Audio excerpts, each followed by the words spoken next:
Why does every brigade have that lieutenant nobody trusts with a map? Second Lieutenant Brett Sawyer got lost going to the bathroom. Not an exaggeration. The latrine was 40 feet from his office. Somehow he ended up in the motor pool. Guy had zero sense of direction. None. Like his internal compass was installed backwards at birth. Our platoon sergeant warned us first week. If Lieutenant Sawyer is navigating, assume we're going the wrong direction. Plan accordingly. We thought he was joking. He wasn't. First land navigation exercise, Sawyer had to lead our platoon to 3 checkpoints. Should have taken 2 hours maximum. Simple course, clearly marked terrain. 6 hours later, we're standing in front of the battalion headquarters building. Miles from where we're supposed to be. Sawyer staring at his map upside down, insisting we're almost there. Private Owen finally spoke up. Sir, that's the flagpole outside our own building. We've been walking in circles. Sawyer looked genuinely confused. Are you sure? The terrain features don't match. Sir, I can see my car in the parking lot from here. The problem was, Sawyer had graduated top of his class at West Point. Smart guy, engineering degree. Could calculate artillery trajectories in his head, just couldn't figure out which direction was north. Command kept him around because he was brilliant at everything else. Logistics, planning, personnel management, put him in an office with a computer and he'd optimize supply chains like magic. Put him in the field with a map and compass, and search parties would be looking for us by nightfall. The situation got serious during a training exercise at Fort Polk. Huge multi-battalion operation. Sawyer was assigned as convoy commander for a supply run. Simple mission, drive 15 vehicles from point A to point B. Paved roads the whole way. Even had GPS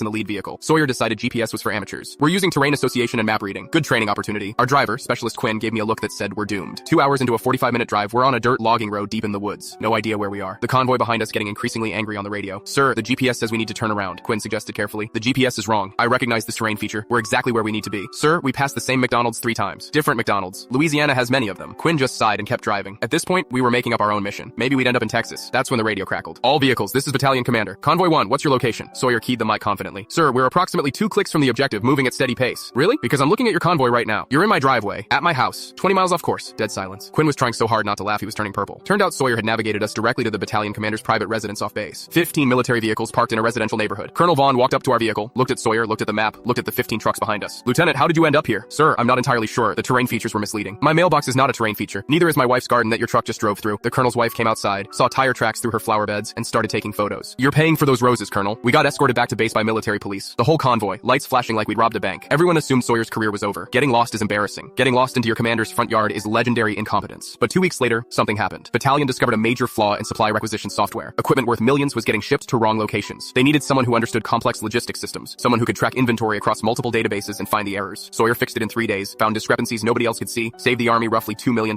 Colonel Vaughn called him in. Sawyer, you're the worst navigator I've ever seen, but you're also the best logistics officer in this battalion. Thank you, sir. Here's the deal. You never navigate again, ever, but you're now my operations officer. You'll manage everything from an office with walls and no maps. Sawyer got promoted to first lieutenant 6 months early, became the youngest captain in the brigade 2 years later. Now he runs logistics for the entire division, coordinates supply chains across 3 states, moves millions of dollars of equipment with perfect efficiency, still can't find the bathroom without GPS. Last month, new lieutenants showed up for orientation. Sawyer gave them a briefing on career development. Learn your strengths and your weaknesses, he told them. I can't navigate to save my life. Literally got lost going to my own promotion ceremony, but I found something I'm actually good at. After the briefing, one of the new lieutenants asked him for directions to the parking lot. Sawyer pointed left. Should be that way, but maybe ask someone else to be sure. The parking lot was to the right.